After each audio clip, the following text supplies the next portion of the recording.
Hey everybody, on today's episode, I actually sat down with Brandon Adams from My World Outdoors and went over a little bit more stuff that he covered in the OHA Deer Hunters Conference that I went to last weekend that we talked about. I'd met him there at one of the classes, and I reached out to him. I was like, hey, after the class, I was like, hey, you want to come on the podcast? And he's like, yeah, sure. We spent about an hour talking on the podcast, and text back and forth prior and afterwards a small amount, and about some public land stuff. And really cool guy. He's got a lot of information. He's got some cool stuff, and this is from his point of view how he does things. I thought it was really cool. I wanted to get some more information for you guys from him. I definitely recommend that y'all look out to his stuff and check all his sites and stuff out. I definitely will be keeping up with him. Like I said, we really enjoyed talking to him. He's a cool guy. So let's dive into it. Hey, this is Julius Craig with Delta Lodge Outdoors podcast. I've got Brandon Adams here with me. He's My World Outdoors is his YouTube stuff, and we'll get into that later. Brandon, how are you? I'm doing fantastic, man. How are you? I am good. We met over the weekend at the Oklahoma Hunters and Anglers Deer Convention they put on, and I asked you at the end of it if you'd like to come on the show and kind of go over some of the stuff you did in the seminar, because to get it out to some more people that just aren't in Oklahoma sitting at that seminar when we were. I appreciate it. You want to go and introduce yourself and tell us a little bit about you? Yeah, so just a little bit about me. My name is Brandon Adams. I've been in the hunting industry one way or the other since 2006. I've been producing hunting shows primarily on television since '08. And in 2020, I started my own deal called My World Outdoors. We've been on Sportsman's Channel, but primarily right now we're all digital. So you can find most of our stuff or all of our stuff on YouTube and Facebook and Instagram, all those normal digital channels. So I've been traveling the country, traveling the world for this week 18 seasons now, starting in about a week and a half. So they start adding up. They add up quick. Yeah, that's a lot of 18 seasons of traveling, doing it, and then filming and producing it all. That's a lot. That'll wear you out quick. So. Well, not quick enough. I mean, I've been doing it for 18 years, so it ain't grinded the stump down low enough yet. Hey, that's always a good thing. So I was listening about grinding down like that. Jason Shuffler with Whitetail Adrenaline, and he was talking about his last DVD he put out. Like, he was supposed to have it out for Christmas of 2022, then it fell behind. It didn't come out till like Christmas of 23. He's like, because I put so much effort into it, because like we do this and everything. He said, I want it to be perfect. He said, and I know, he's like, if I work 100 hours a week, I'm okay. 80 to 100 hours a week, I'm okay. I don't get burned out. I can do it. He said, but once I start doing more than that, then I start hating it, and I didn't want to go that route. And I was like, I understand that. That would be burning the candle at both ends when you're doing that much just in edit to get it out. But so before I jump into, like I said, we were at the OHA event, and you talked about hunting, stand placement, and everything. So if we can dive into that, you had three main points that you talked about in your seminar. They were bed to food. Help me out here. So the three foundational truths when it comes to stand placement, in my opinion, that every stand I've ever been a part of, either hanging or been a part of like filming, because part of a vast majority of not majority, but a vast part of my career is actually filming and being a part of hunts, and then guiding people as well in certain ways. But the three foundational truths of stand placement are the food to bed cycle, which are deer move from bed to food in the evenings, and then food to bed in the mornings, and then access in and out to that stand placement, and then the wind direction. So that's the three things that I am always cognizant of whenever I'm putting a stand or a blind up or going in for a stalk or whatever it might be.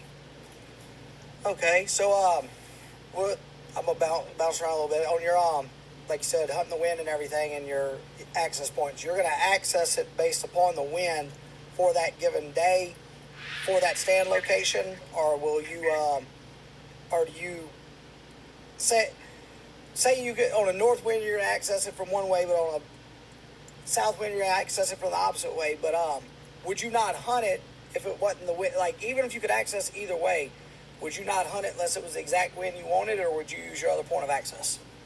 Yeah, normally when it comes to any kind of stand or blind location, I'm talking about a specific stand, not necessarily like a spot.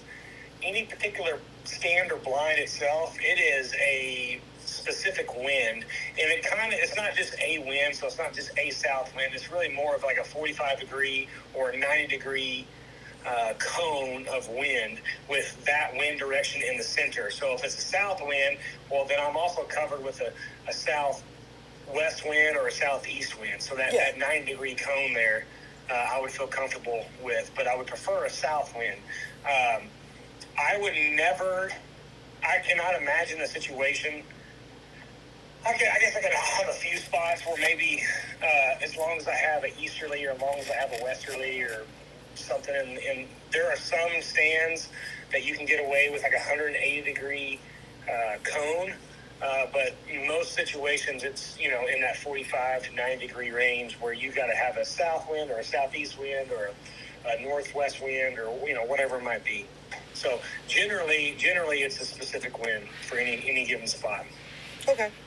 And that's what I was wanting to clarify, because I know I access, like on my place I have in eastern Oklahoma, I have, the way it's set up, I can only hunt that stand on a certain wind, and like if I'm looking, like, all the conditions can be perfect for it, but if the wind's not from that way, then all I'm doing is blowing my spot out. So That's like right. on like my private property, I pretty much get to hunt that stand maybe 3 times a year, but Right. I hunted it 3 times last year. Killed 2 bucks out of it and filmed a buck and like 3 different does on one of the other hunts. And it was like, but that was the only times I could hunt it. But when the wind was ideal for it, they were coming through a oak flat bottom and working their way back, to a fence line, like perpendicular to a field and everything. So it was like the stand was in the right spot. If the wind's not right, you get up that morning, you might as well look at it and be like, well, either I'm going somewhere else to hunt or I'm just going back to bed because I'm not hunting here. Yeah, you're a lot better off. So I go on a lot of hunts where I only have, 5, 6, 7 days to get it done. And you're a lot better off for going scouting for 3 days. Yep. If you have one spot that the wind's not right for, you're better off hunting it the very last evening with the right wind than going in there for 5 days in a row with the bad wind. And then the 5th day you have the right wind. You just did yourself a huge disservice. So yeah, the wind is like, so out of my foundational truths, the wind is like it's like the guillotine. It's the one that'll cut you no matter what. Yeah, it'll make or break you. Yeah, it doesn't matter. It doesn't matter how good you did anything else, but if the wind's blowing where they are, then you're in trouble. So. Okay. Also, I know, like you just said, if you hunt one 5 days in a row, and the wind's not right for 4 of it, it'll kill you. But also, like, each time you go in there, or how is your beliefs in this? Each time you go in there, you basically knock your percentages in. Like the first time, we'll use 100% chance of seeing a deer. Well, the second time, it's down to like 50%. Each time you go in there, it cuts the percentage way down because you're leaving more, and especially if you're on the wrong wind. Is that something? Yeah. So like the general rule for sure is the first time you go into hunting stands is your best odds. But I like to focus in on the transition areas in between bedding areas and feeding areas. Even so that type of area is productive in the early season, the rut, the late season, all times of the year. If you can find the right spot where those deer are transitioning from bedding to feed and then feed to bed, there are a lot of situations where you can get in and out without ever boogering a deer, and then also without boogering them with your ground scent, because ground scent is one thing that people don't take into consideration when it comes to hunting. Every time you walk in the woods and a deer walks behind you within the next 48 hours or probably more, they know that you're there, and that's not good, especially when it comes to mature deer. So what I like to focus on is transition areas in between food and bed, even during early season and late season, when most people are hunting on food or in the bedding areas in the mornings. I like to hunt in between. That way, it's the least impactful way of hunting. So that's what I try to focus on. Okay, so you're gonna set up between them where he's gonna transition. One either to you or one way or another. He's coming to you, either going to bed or going to eat.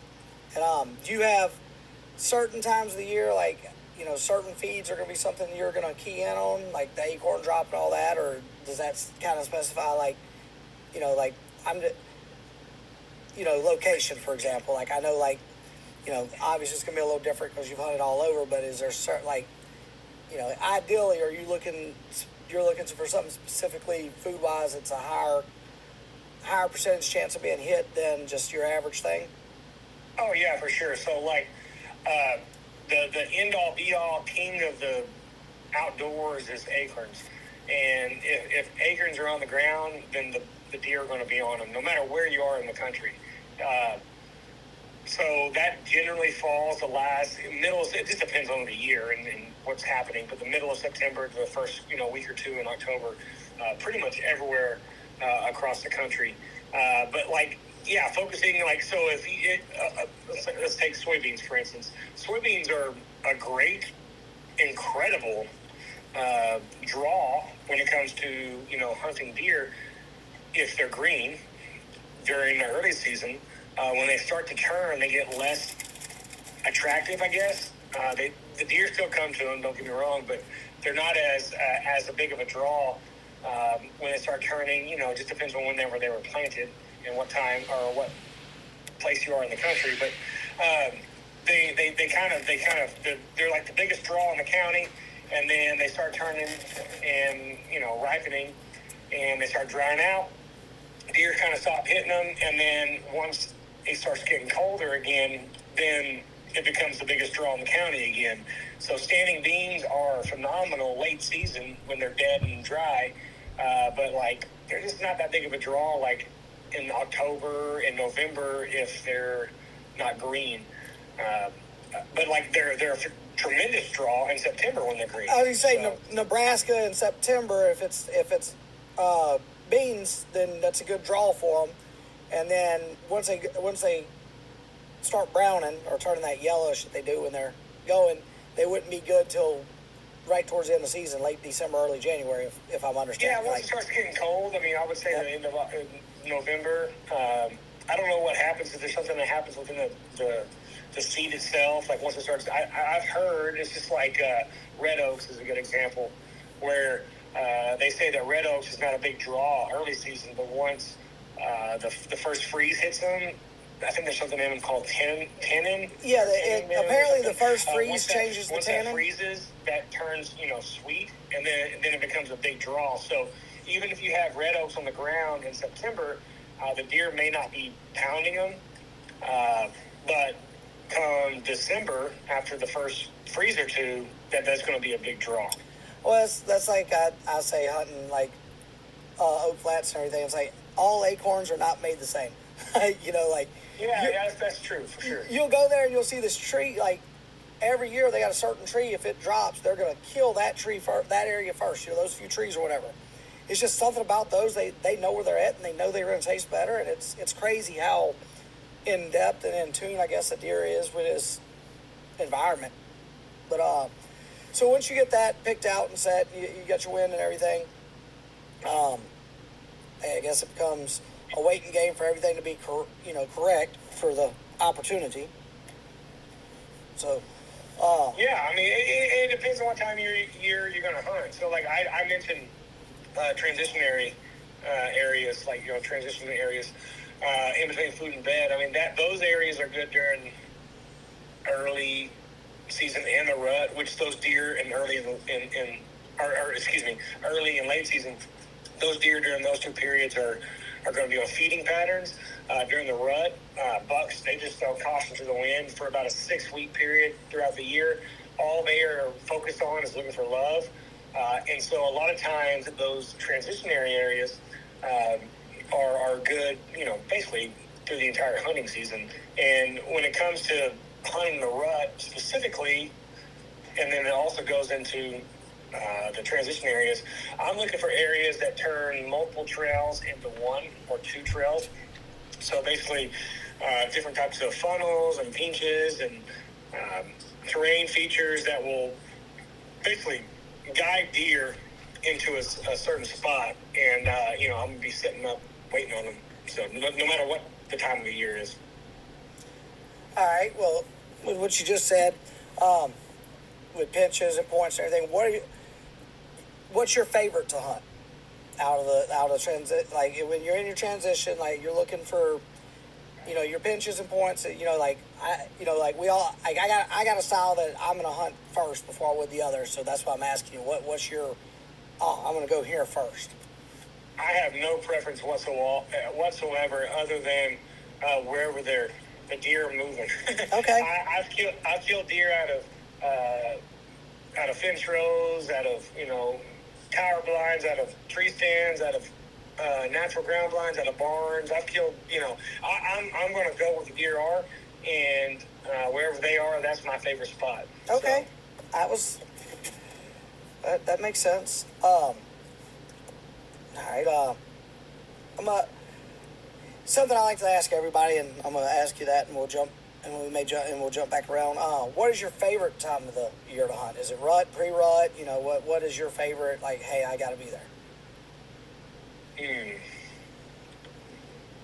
So I'm fortunate in the fact that I have friends across the country and access to land that I never would have had access to had I not been friends with these people. And I get to hunt really from September 1st and late August until February. So I get to see it all. And there's no really one favorite time that I have. If I had to pick a favorite time, I would say early season. I love hunting deer on feeding patterns, trying to figure them out, whether they're coming to a big crop field, a little food plot, or coming to a bait station. I love trying to figure out,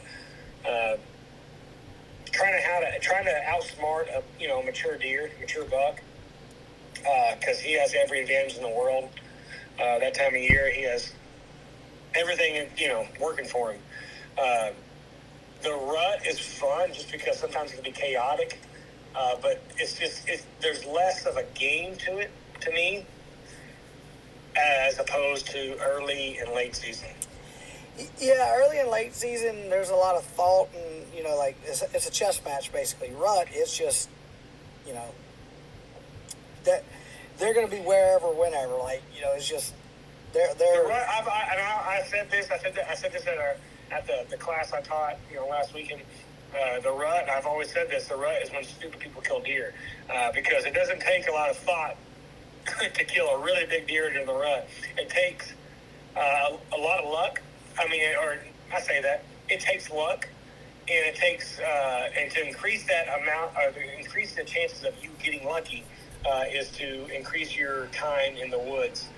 So really, the rut from late October to the end of November, really for most of the country. There are certain pockets where that is extended, later in the year. Mm-hmm. But for most of the country, that last week of October into the end of November, it's just about spending time in the woods. And, and frankly, the more you sit in one of those spots where you turn 2, 3, 4, 5 trails into one of those pinch points, he's got to come through. The higher your odds go up. So every minute you sit there, every hour you sit there, the more likely you are to have, a shooter walk by you. Okay. That answered that. Trying to figure out how I want to word the next question there. How you get I don't remember, we talked about it the other day in class, we talked about what you just said with rut. It reminded me of my wife. When we first moved to Oklahoma, we were living out towards OKC, and we were in a subdivision. Like, when my wife one morning, I'd love to go to work, and she calls me and she's like, "The hell's wrong with the deer around here?" I was like, "What are you talking about?" It was deer and rut. She said, "I went to take the trash can out. A doe almost ran into me. 2 bucks come chasing her across the yard." Like, she's a city girl, never hunted or anything. And, like, she almost got ran over by 2 bucks chasing a doe through the front yard across the driveway. They almost hit the truck. Exactly. I was like, I need to come home. That's what it is. Like, what you just told me is there's a hot doe in our yard. Yeah. Like, that was on like a Friday. That Saturday, I'm standing there looking out like the office window, and I can see across. There's these little section of woods. It's like the size of like 3 pickup trucks. Like nothing big, right? And I told my wife, I said, "Is that one of the bucks that was running through the yard yesterday?" She said, "Well, yeah, why is he just standing there staring in the window at us?" I said, "There's a doe laid down right there." My neighbor's standing in his kitchen window looking back out at it. It's like this buck's in between us. He stayed standing there with that doe for probably 45 minutes before she finally got up and he chased her out. He's between 2 houses in like a section that was, like I said, maybe 3 pickup trucks big, like, and it was no coverage. Like, you could literally, like, I mean, you could have thrown a rock through it without hitting any brush. I mean, it was just nothing that he should have, but that's because that doe was hot, and that's where she laid down from him chasing her, so he just stayed with her. That's what I'm saying. That time of year, those bucks, they just go, I mean, you wouldn't have been, I mean, you can't, that wouldn't have happened in, October the 5th. No. A buck standing in between 2 houses in the daylight, October the 5th, it's just not going to happen. Something's wrong with him. You better have him checked if you kill him. Right, and especially if people are moving and talking or making noise and whatnot. But whenever they get on, they get their mind are universal.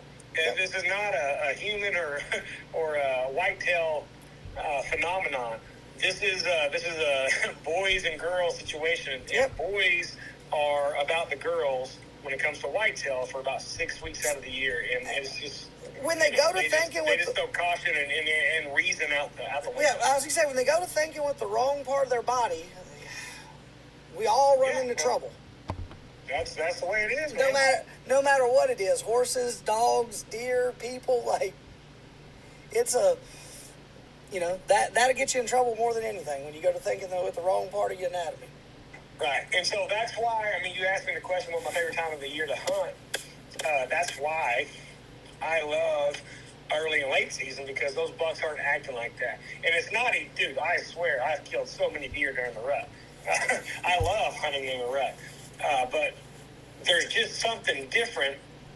I mean, one of my biggest Oklahoma bucks ever, I killed this big old buck off the ground with a decoy spread. I had a life-size decoy in front of me at 10 yards. I had a decoy doe strapped to my bow, and I rattled in. I was rattling, and I called in this really beautiful 2-year-old 6x6, and I was looking at him, and then I looked to my left, right at the decoy spread, and I was looking to my right, looking at a 6x6.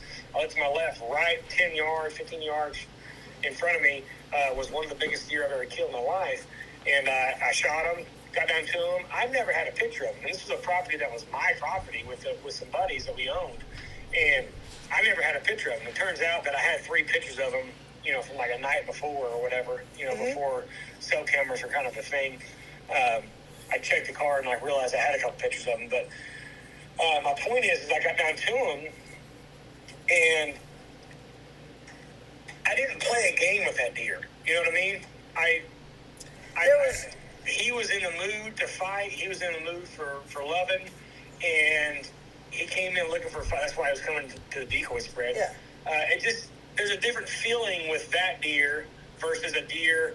I can think of another deer I've killed, several deer that I've killed early and late season, where you are watching them on trail cameras, you're watching the weather, you're watching the wind, and I'm like, I got a north wind coming up. I can hunt them with a north wind in 3 days.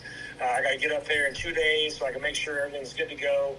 And then that third day hits, and it all works out.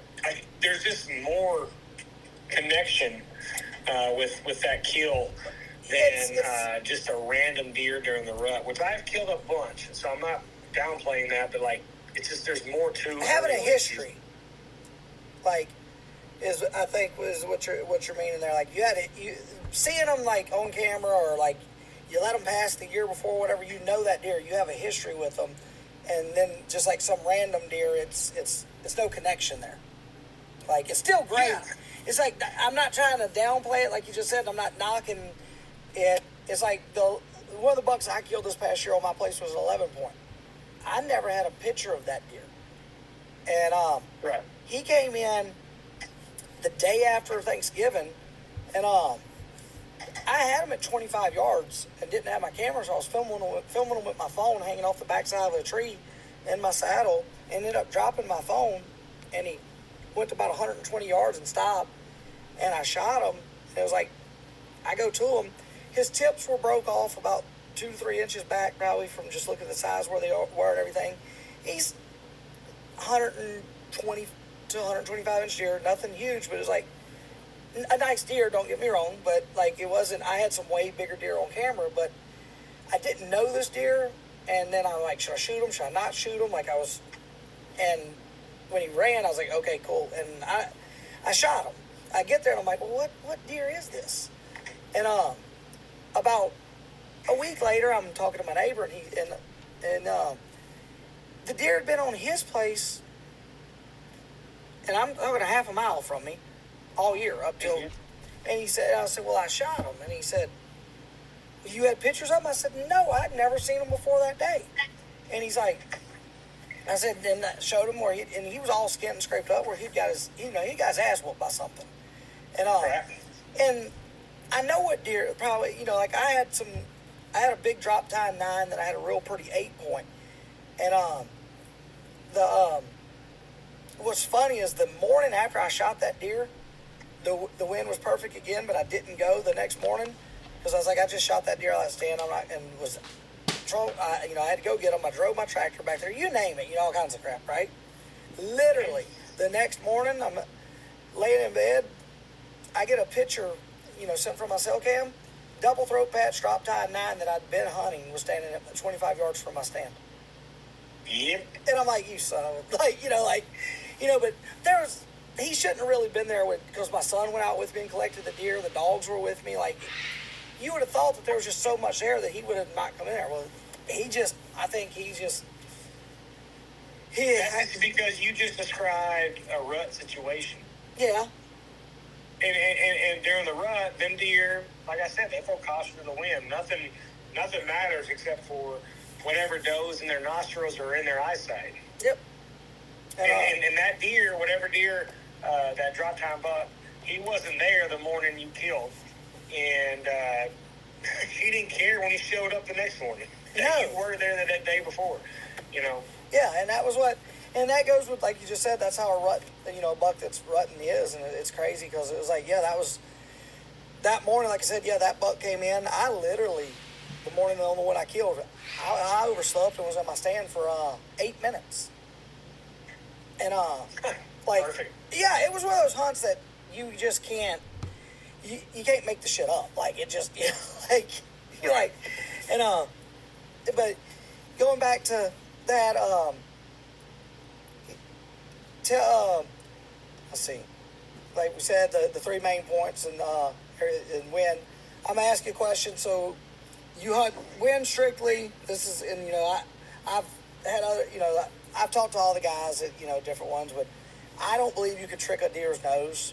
But you're not gonna be 100% scent proof. I'll hunt the wind, but I will use some cover scents. What do you do there? Just caution the wind? It's the wind only, or do you try to help yourself out a little bit, even hunting the wind? No, the wind, the wind. And if a deer gets down, I'll tell you a fun story, a little anecdote that's from my personal experience. I used to be a die-hard scent control freak, and I'm talking. Bought all the mainstream stuff. I made my own scent control. I would get undressed in the field. I would spray every article of clothing, every square inch, including my underwear. I'd be butt naked, 0 degrees outside in Kansas, spraying my clothes off, okay? And we would walk to the stand, and every now and then, a deer would walk by, and walk downwind, and it wouldn't smell us. And we're like, hey, that's why we do it right there. That deer, we just tricked that deer's nose. Of course, often when a deer walked downwind, they would smell us and run off. But every now and then that one would walk by and we'd be like, this is why we do it. Flash forward a year or two later, I'm hunting with a guy, respected hunter, big buck hunter, and he's wearing his camo to restaurants and pumping his gas, and we're just like throwing no caution at all to the scent that's going on their hunting clothes. And deer would get downwind of us and they would blow, but every now and then deer would get downwind of us and they would just keep walking. And it was it was the exact same freaking ratio as whenever I tried so hard to control my scent, that those deer walked by. And I don't know why they were walking by, for the record. I don't know if the wind kind of swirled around them at that exact moment or whatever it was, but there was no... I have hunted for the last, probably 15 years with basically no scent control. Mm-hmm. And the amount of deer that go downwind of me and walk past is the exact same ratio as whenever I was religious about it. So my point is that keep the wind in your face and keep the wind where the deer aren't, and you're going to be in good shape. All right, I'm not diehard with it, and I'm not going to go into exactly what I do, mine, because people think I'm crazy. And I use one type of thing, and that's it, and it is what it is. And you use what? I said I use one thing that I spray down with, and I'm not going to... What is it? I'm not going to say it on the air because people think I'm crazy. I'll tell you later. What is it, like vodka or something? You spray down Hennessy? No, but my wife actually has some stuff that's really cool. It's made by this New Skin, a company, and it's this cream, like a lotion you can put on. Okay. And like ticks and mosquitoes won't get on you, like all that, right? But it smells just like vanilla. Okay. And I've actually I've put that on in September hunts when the mosquitoes are real bad in South Louisiana, and that actually worked. That's not what I use all the time, but that worked really well too because you smell like it was a vanilla smell, so it didn't bother the deer. And I'm not a real big freak into the wind, like the scent control. Like I've talked to John Eberhart. He sent me his list of what he does. That dude is like a fanatic. Like it is insane. Dan, like I said, Eberhard, then Dan, the hunting beast, he's just like the wind. It doesn't matter. Like, he only hunts the wind, and that's all he cares about. And, I fall on that side for sure. Yeah, and they're both. What's crazy is they're both good deer kill. Like they both kill good deer, and they fall so far on the opposite of the extremes. You're like, what the hell? So right there, that tells you it doesn't. To me, if you look at it, it doesn't. The wind's what matters because he's getting the same outcome as a guy going through hell to this regiment. So but we'll get back off of that before I go down that tangent. What is your how, like you said, I know how long you've been hunting. Who got you into it? What was the draw into it? Was it were you raised hunting? What is it? Yeah, I mean a lot like most people.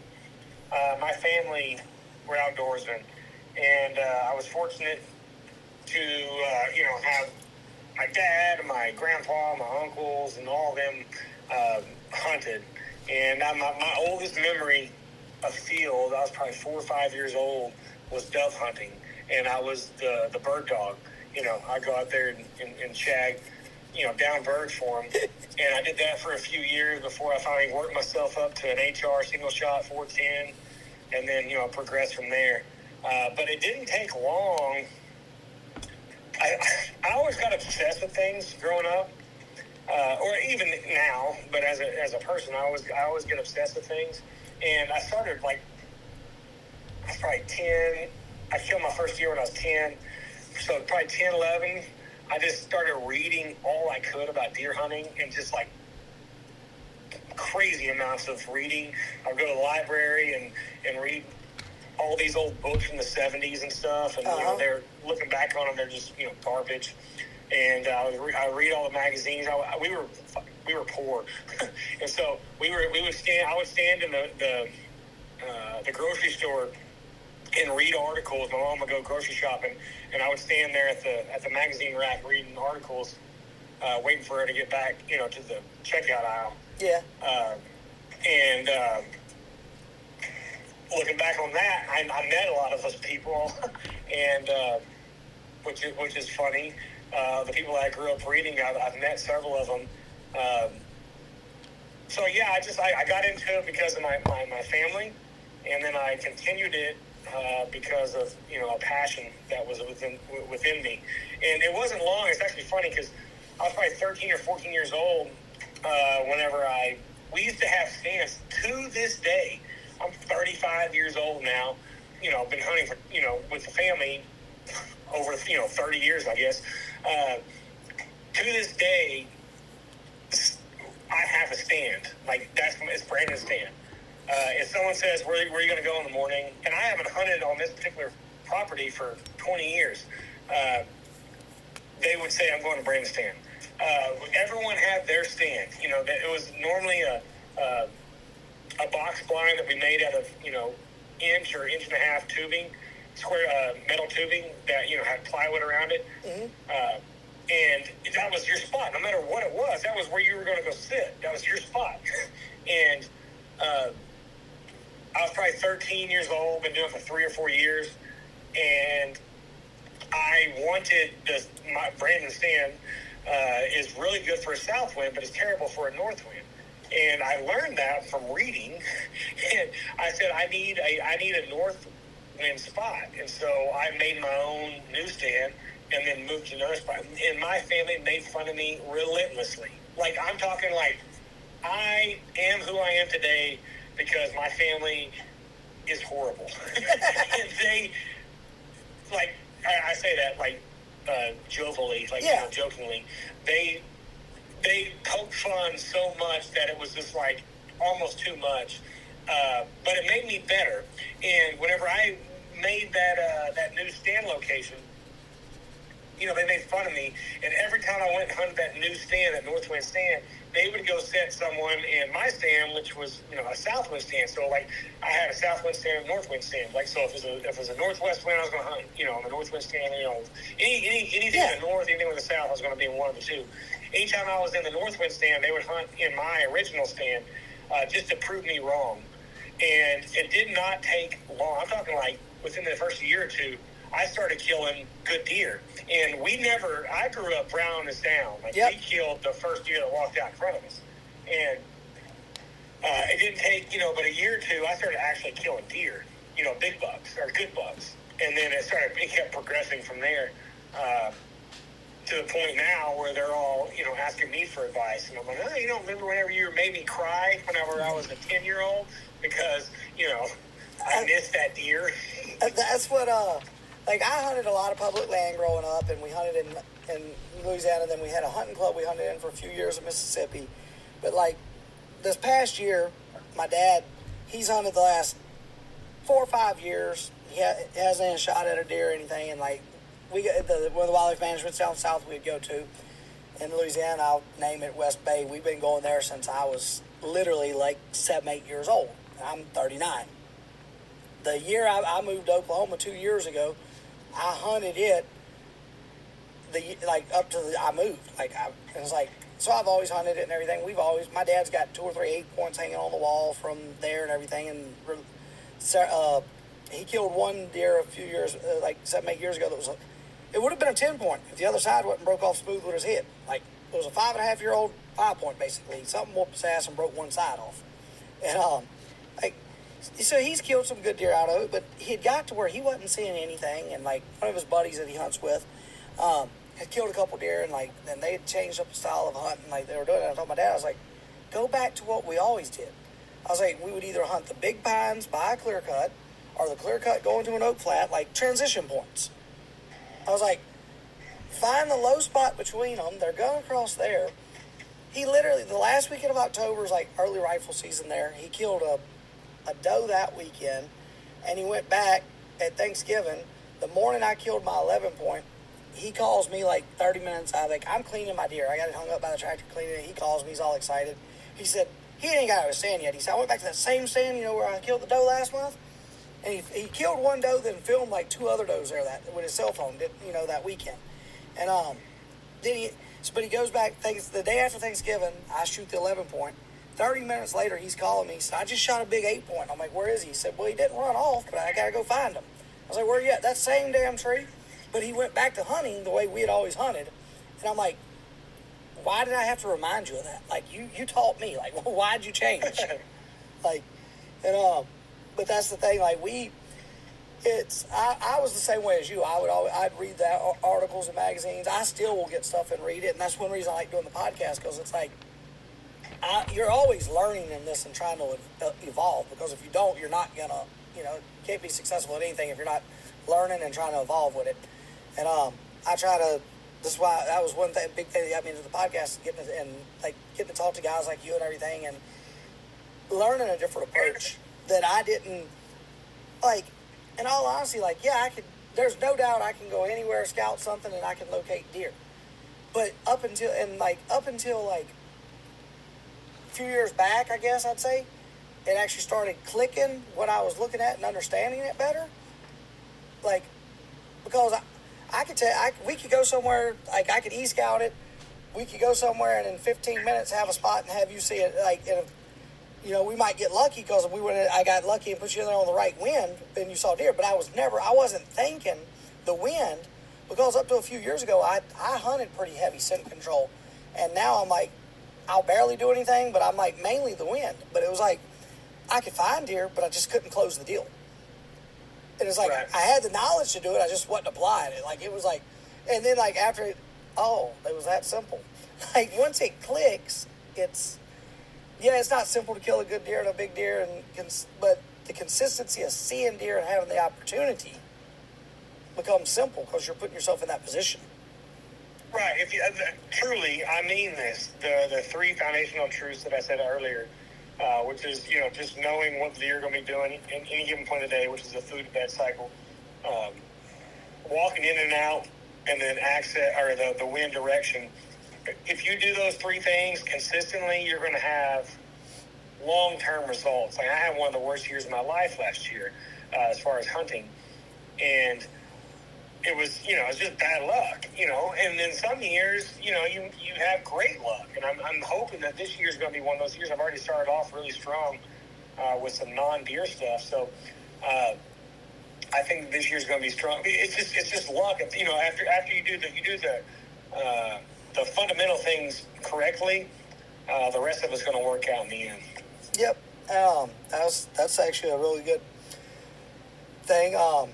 So my last question, and it actually would be a question because, like, obviously you do the OHA Deer Conference and everything. So, like, you try to and like coming on doing this. So you try to get more people into the outdoors by going about it as well. And where's your opinion? Are we getting more hunters, or this personal opinion? You think we gaining hunters or losing hunters? Well, objectively, we are losing recruitment of young hunters. We are gaining a subset of older hunters. I am an open source person in general. I want to share with you everything that I know about everything that, and it may be wrong, but everything that I have observed, every data point that I have, I want you to have. And then I would like for you to share all your data points from me, and then we can grow from there. I'm an all boats rise with the tide type of guy. So saying that, I want all the people to hunt. I don't care if you're hunting with a bow, with a gun, with a crossbow, with a grenade launcher. If it is legal, I want you to go out there and do it. I want all the people out there in the woods enjoying what I enjoy, and that's I'm not stingy. I know a lot of people are like, this is my spot. Like if I'm hunting public, if I was hunting public, and there's some places I've hunted public, if I was hunting public, I would tell you exactly where I was hunting. I might even put it on a TV show. I'm not that guy that's going to hide my spots.